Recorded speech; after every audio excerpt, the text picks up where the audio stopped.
Nung pagtapos namin mag-meeting ni na Miss Rory Quintos at saka ni Tita Malu Santos, pauwi na ako. Nagdasal ako. Sabi ko, Lord, bigyan mo ako ng sign. Kasi medyo nagdadalawang isip ako, confused ako, hindi ko pa alam. 50-50. Gusto nila, kumbaga, bibigyan nila ako ng 48 hours para sumagot kung tatanggapin ko or hindi yung pangako as Madam Claudia, diba?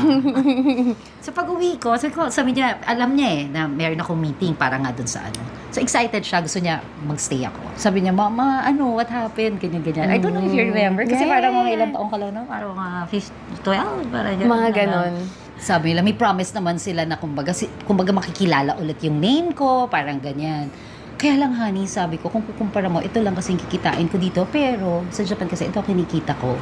So, what do you think? Anong tingin mo? Ang sabi niya, Mama, it doesn't matter. Basta nandito ka. So, tanggapin mo kasi gusto kitang kasama. Dinanggap mo? Dinanggap ko.